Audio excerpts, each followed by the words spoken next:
अजीज़ान मन आपको आपके भाई आदिल राजा का सलाम पहुंचे। मैं आपको खुश आमदीद कहता हूं। सोल्जर स्पीक्स के ऊपर आज 13 मार्च 2026 है। अजीज़ान मन, जब ये जंग शुरू हुई थी तो हमने ये देखा कि जाहिर बात है कि इसराइल ने और अमेरिका ने अटैक किया ईरान के ऊपर। तो ईरान वाले एक बात करते थे, ईरान वाले ये कहते थे कि हमने तो कहीं नहीं जाना, क्योंकि हमारे ऊपर तो इन्होंने रास्ते सारे दरवाजे बंद किए हुए हैं, हमने तो यहीं जीना है, यहीं मरना है। लेकिन आप देखेंगे कि जो हमसे लड़ रहे हैं, चाहे वो अरब ममालिक के अंदर हो, जीसीसी कंट्रीज के अंदर हो, या खास तौर के ऊपर इसराइल कंट्रीज के अंदर हो, इसराइल के अंदर हो, ये अलाइड कंट्रीज जो हैं, इन सब ने सेकंड पासपोर्ट रखे हुए हैं, इन सब ने यहाँ से निकल जाना है और आपको ये खाली मिलना है, जो है इनके इनके शहर खाली मिलने हैं। और जो इस वक्त वॉर इन्होंने जो स्ट्रेटजी अपनाई, ईरान ने मार खाई, लेकिन मार खाने के साथ उन्होंने कहा हमने काउंटर अटैक करना है, अपना दिफा नहीं करना, हमें आप पीट लें जितना पीटना है। और ठीक है, इंटरसेप्टर मिसाइल आपके पास है, 100 में से 2 नहीं तो वैसे 7 जा रहे हैं, 100 में से 7 मिसाइल उनके गुजर जाते हैं, जो कि दुबई मानता है, यूएई मानता है, अबू धाबी मानता है। और उससे भी ज्यादा आपने देखा कि तकरीबन 48 पिछले 48 घंटे में लबनान के ऊपर हमला इसराइल ने किया और जवाब में हिजबुल्लाह ने वहां से हमला किया। टोटल लग रहा था कि आग की बारिश इसराइल के ऊपर, नॉर्दर्न इसराइल के ऊपर की जा रही है। और इसराइली डिफेंस फोर्सेस ने इस चीज को एक्नॉलेज किया। और ये जो वॉर स्ट्रेटजी है, जिसमें अगर 100 में से 5 या 100 में से 7 मिसाइल भी गुजर जाते हैं और एक बिल्डिंग को हिट कर जाते हैं, तो जो वो ज़हनी असर छोड़ जाते हैं वो बहुत बड़ा है, वो नेक्स्ट लेवल का है। और जंग से पहले इसराइली वजीर आजम बेंजामिन नेतन्याहू ने यह कहा कि हमने जो है वो नैरेटिव कंट्रोल करना है, जिसके लिए हमें टिकटॉक को कंट्रोल करना है। और टिकटॉक आपको पता ही है कि अमेरिका में सदर ट्रंप ने बंद कर दिया था, और फिर एक बहुत बड़े बिजनेसमैन है, यहूदी बिजनेसमैन है, उन्होंने खरीदा। और अब वो जाहिर बात है कि लॉगरिदम्स उन्होंने उसके चेंज किए हैं। और उसके ऊपर इसराइल के अंदर से इस वक्त जो फिल्म्स बाहर आ रही हैं, वो हो सकता है इस मकसद के तहत शेयर की जा रही हो कि एक सेंटिमेंट क्रिएट हो, पॉजिटिव सेंटिमेंट इसराइल के लिए क्रिएट हो सकता है इसलिए शेयर की जा रही हो। लेकिन यहां पे बड़ा वाजे नजर आता है कि इसराइल से जिंदा भाग का नारा लग रहा है इस वक्त, और दुबई से भी लग रहा है, यूएई से भी लग रहा है, जीसीसी कंट्रीज से भी लग रहा है, और तमाम गल्फ कंट्रीज से लग रहा है। हालांकि मेरे ख्याल में ओमान को नहीं हिट किया जाना चाहिए था, लेकिन ओमान जो है वो एक बाईपास स्ट्रेट ऑफ हॉर्मुज का प्रोवाइड कर रहा था। सलाला की पोर्ट उनकी, बड़ा खूबसूरत इलाका है सलाला का, लेकिन उसको भी ईरान ने हिट किया। अब ईरान गल्फ कंट्रीज पे और इसराइल के ऊपर जो अटैक कर रहा है, तो यकीनी तौर के ऊपर वही हो रहा है जो उन्होंने पहले दिन कहा था। आज 14 दिन हो गए, 2 हफ्ते हो गए, इन्होंने 2 दिन की जंग शुरू की थी, 14 दिन हो चुके हैं। और एग्जैक्टली जो इस वक्त विजुअल्स हैं इसराइल से, वहां पे जिंदा भाग का नारा लगा हुआ है। हर कोई इसराइल से भाग के एयरपोर्ट की तरफ भाग रहा है और वहां से भागना चाहता है। एयरपोर्ट भी अंडर अटैक है। ये विजुअल्स जो टिकटॉक की वजह से, जो कि उनकी अपनी मेहरबानी है कि उन्होंने अलाउ किया हुआ है टिकटॉक के ऊपर विजुअल्स, और बड़े डिस्ट्रेसिंग किस्म के जो विजुअल्स इस वक्त सामने आते हैं, वो आप देखिए कि जिंदा भाग का नारा अगर इसको नहीं कहते तो फिर किसको कहते हैं। एयरपोर्ट्स के, तल अवीव के बेन गुरियन एयरपोर्ट है, वहां पे उसके जो मनाजर हैं वो क्या है, और ईरानी हमले हो रहे हैं और उस दौरान रश लगा हुआ है वहां पे। आप देख लीजिए, ये विजुअल्स देखिए, फिर जरा थोड़ा आगे लेके चलते हैं और पाकिस्तान की जो बेगैरती है, फॉर्म 47 हुकूमत जो आसिम मुनीर के चपरासी चला रहे हैं, उसके ऊपर बात करते हैं। लेकिन पहले ये वीडियो देखिए।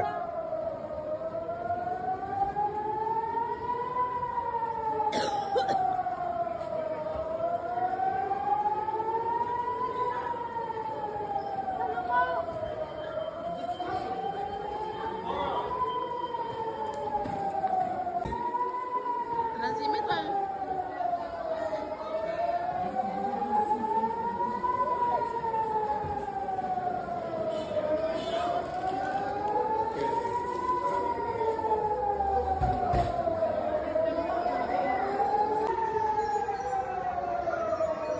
Ils ont fermé les portes.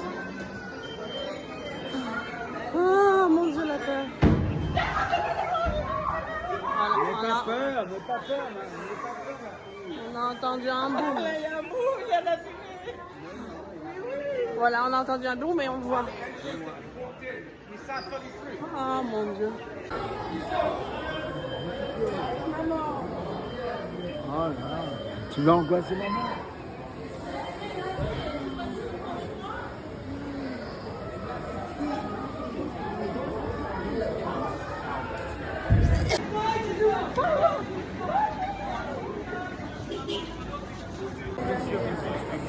आप एयरपोर्ट के ऊपर रश चेक कीजिए, बाहर यहाँ से जाहिर बात है लोग यहाँ से भागना ही चाहते हैं, जिंदा भागना चाहते हैं, उन्हीं का रश है और किसका रश है ये।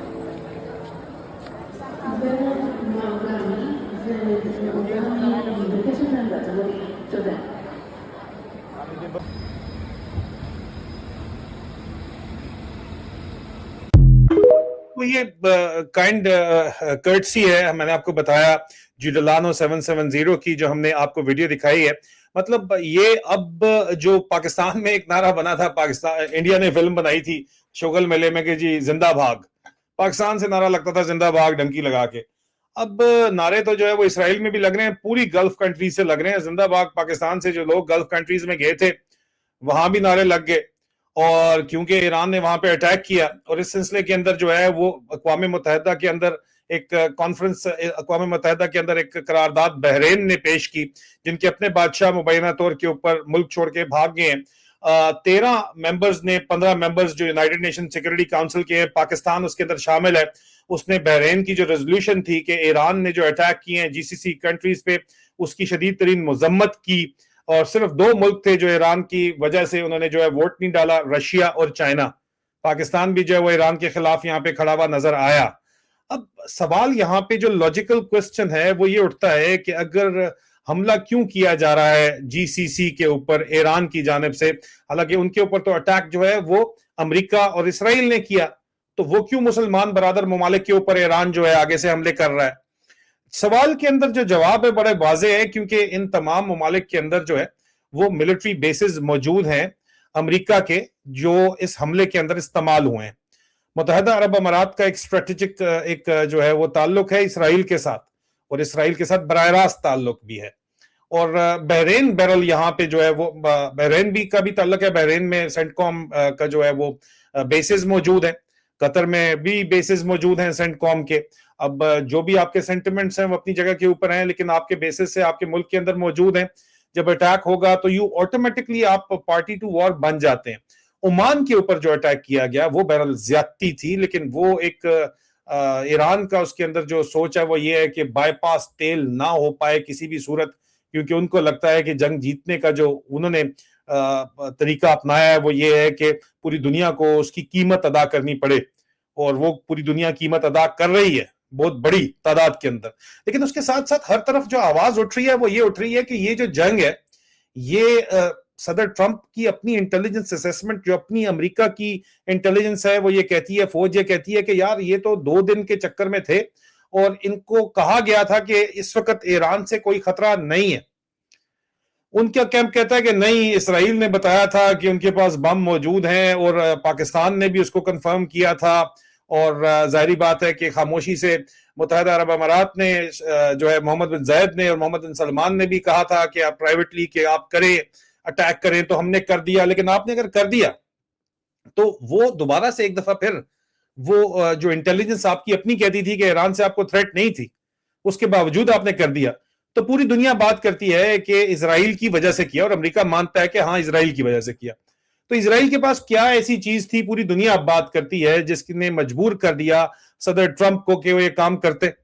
सदर ट्रंप एप्स्टीन फाइल्स के अलावा तो कोई ऐसी चीज हो नहीं सकती, और एप्स्टीन फाइल को लेके इस वक्त जो है वो हर तरफ बातचीत जो है वो चल रही है। एप्स्टीन फाइल्स का हाल ही में आपको पता ही है कि एक कैपिटल हिल के ऊपर एप्स्टीन फाइल का एक उनके बाकायदा तौर के ऊपर एक स्टैच्यूज जो है वो कैपिटल हिल के ऊपर वॉशिंगटन डीसी में ओवरनाइट लगा दिया गया था।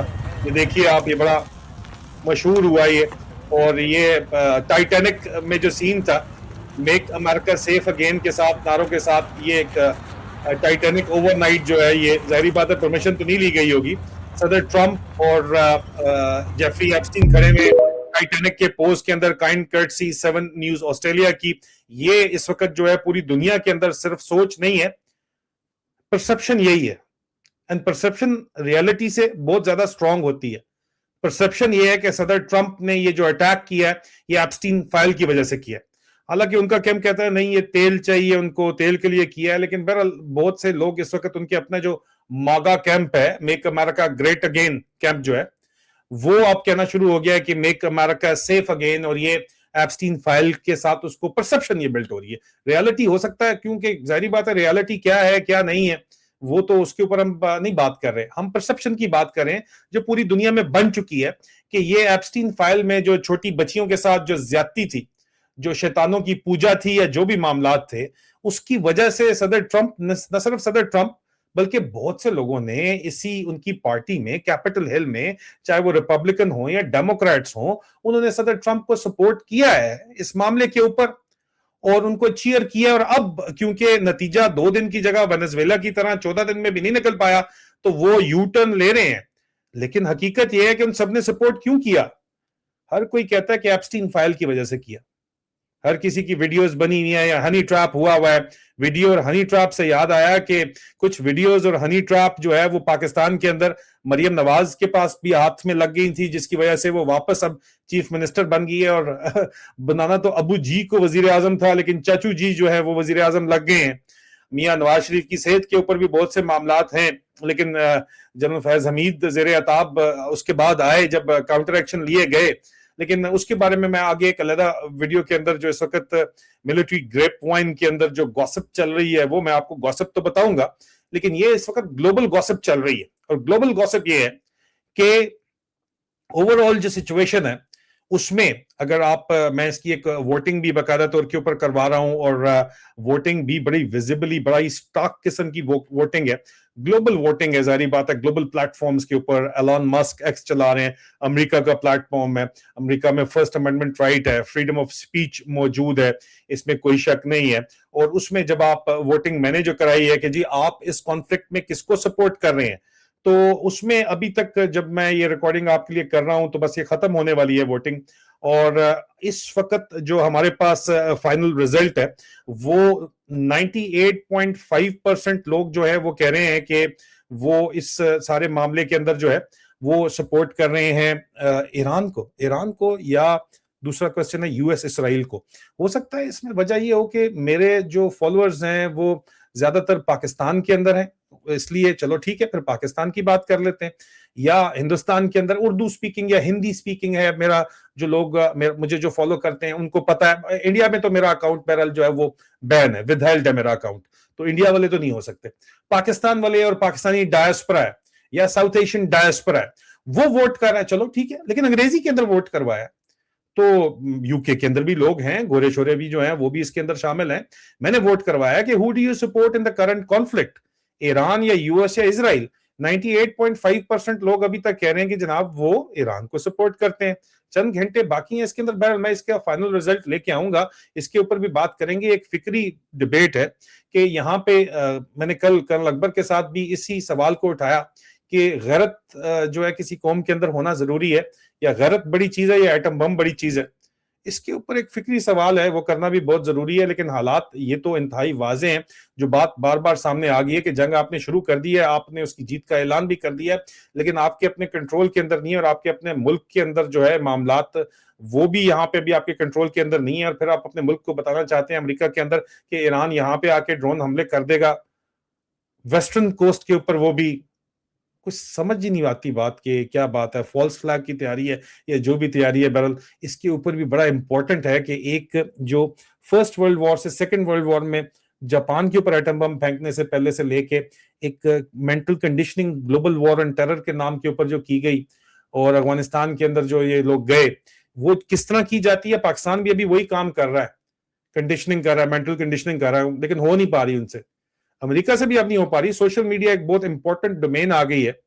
टिकटॉक आप टेक ओवर कर सकते हैं और उसके ऊपर ये चीजें चला सकते हैं, लेकिन वो चीजें भी उसका मतलब दो निकलते हैं। एक तरफ तो डिस्ट्रेस है, कोई शक नहीं है, लोग परेशानी के अंदर, इसराइल के अंदर। दूसरी तरफ साफ पता चल रहा है कि जिंदा भागने का वहां पे नारा लगा हुआ है, भाई सारे भागना चाहते हैं वहां से। There are two sides of a picture और हर कोई अपनी ओपिनियन है। जिसके पास भी मोबाइल फोन है वो उठाता है, उसकी अपनी ओपिनियन है, वो आजकल देता है और परसेप्शन उससे बनती है। और परसेप्शन जो है उसके ऊपर मार्केट्स चलती हैं, रियलिटी के ऊपर मार्केट्स नहीं चलती हैं। अजीजा नेमन, मैं इसके ऊपर काफी डिटेल के अंदर अपने लाइव स्ट्रीम्स के अंदर आजकल बात कर रहा हूं। एनीवे, आप कमेंट्स के अंदर बताइए कि ये जो आप किसको इस जंग के अंदर सपोर्ट और क्यों कर रहे हैं सपोर्ट, ये भी बड़ा इंपॉर्टेंट है बातचीत इसके अंदर करना। एनीवे, अपना ख्याल रखिए, बहुत जल्द दोबारा मुलाकात होती है। खुदा हाफिज।